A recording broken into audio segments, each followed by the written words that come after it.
join me in exploring a list of top 10 comic book covers according to this kid from the 1980s.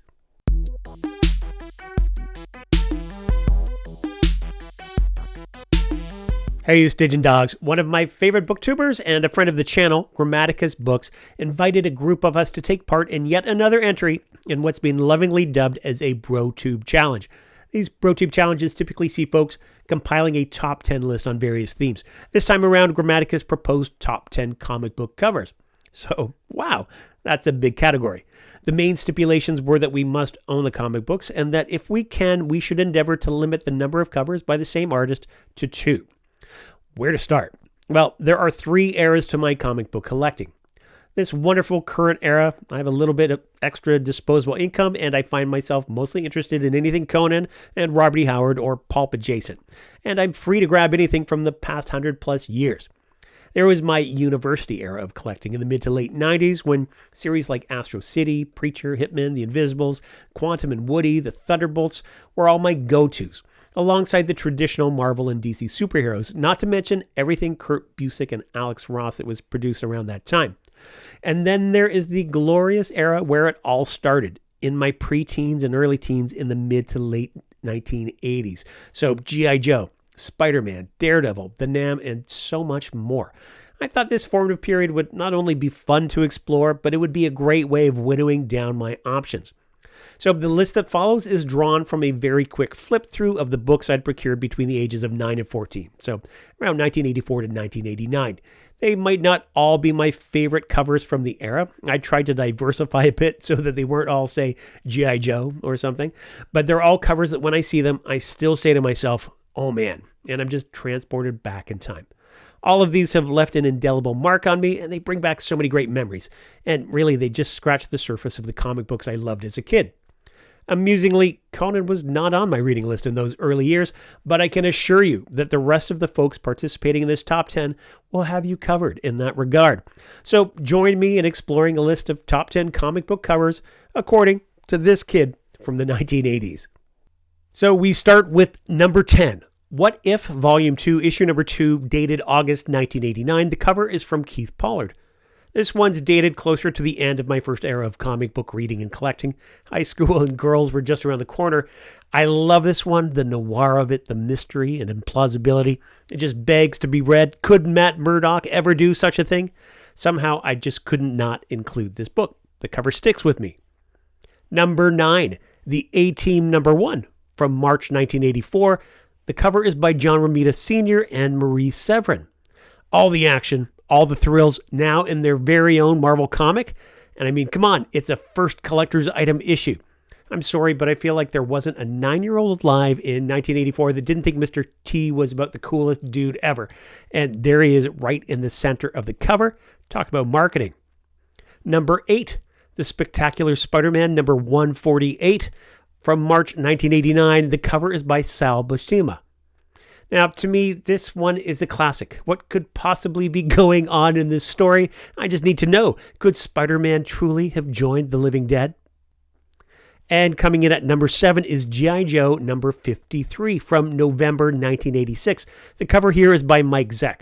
I both love and hate this one. Well, hate's probably a strong word. The Marvel 25th anniversary covers, they all have this border that feature the Marvel characters, which is kind of cool, but the image here of Snake Eyes with the Uzi deserves all of the attention and none of the busyness surrounding him. I remember using a thick black magic marker to draw this image on a binder in elementary school. I was obviously very cool. And number 6, The Amazing Spider-Man number 202 from March 1980. The cover here is by Keith Pollard and Joe Rubinstein. This one's pretty special to me. Once I'd started earning some extra money, I'd seek out some of the slightly more expensive back issues. This issue marks the 3rd appearance of the Punisher in the Amazing Spider-Man series. It was a proud procurement. I love the color scheme here and the way that the Punisher and Spider-Man are surrounded by all these super fly-looking guys. Buying this was a heck of a moment for me. And number 5, The Punisher number 1, dated July 1987, and the artist is Klaus Janson. And yeah, The Punisher was all the rage at this time, and this issue was a must-have. Talk about bringing a gun to a knife fight. I just love it. Great color scheme. It's just so memorable to me. It's a classic. Coming in at number 4 is Wolverine number 1 from November 1988. The cover here is by Sal Buscema and Al Williamson. This was another big deal back in its day. And hey, well, I may not have included Conan in this list. At least we have Sal Buscema. Number 3 is the Nam issue number 24 from November 1988. The cover is by Andy Kubert. Anybody alive in the 1980s will remember the explosion of Vietnam War-related film and television projects. I was a sucker for these, especially the TV show Tour of Duty. So reading the Nam felt like I'd moved into a more mature world of comics. After all, it wasn't a superhero comic. It was real. It was history. The series had a lot of great covers, and this one in particular fascinated me. It really showed that comics could be something bigger than just superhero stories, that they could be a mirror through which we view the real world. And this cover literally does that. The image here reverses the perspective of the real-life 1968 Pulitzer Prize-winning photo by Eddie Adams that captures the execution of a Viet Cong prisoner. A photograph that even this 13-year-old was very familiar with. Coming in at number 2 is Daredevil number 48 from January 1969. The cover is by Gene Colan and George Klein. So Daredevil became a favorite character as I got older, and I don't even know how I got this issue, but having such an older issue was super cool. The old logo, 12 cents price for a comic, it became a bit of a prized possession, and it was just plain cool. But what I really love about it is the sneaky way that it floats the Comics Code Authority. Yeah, check out the bottom. Ass pain. I feel like that makes it a fun number 2.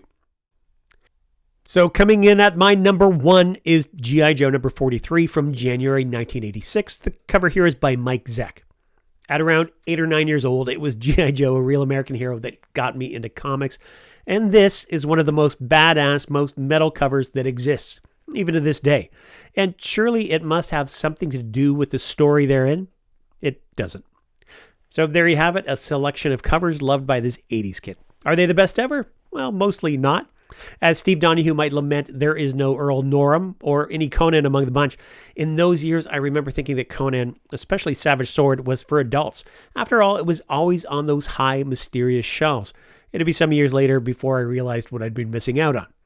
Thanks to Grammaticus Books for inviting me to participate. Make sure you subscribe to his channel. You won't be disappointed. And do check out the videos by all the other participants. We'll see stuff from Michael K. Vaughan, Conan Chronology, The Occult Detective, Mystery and Mayhem, Steve Donahue. There'll be a video from Jeff Shanks with John Pollard from the Robert E. Howard Foundation, and no doubt much more. I'll be sure to include everybody's channels in the video description. Thanks for watching, liking, consider subscribing, and until next time, take it easy, you Stygian dogs.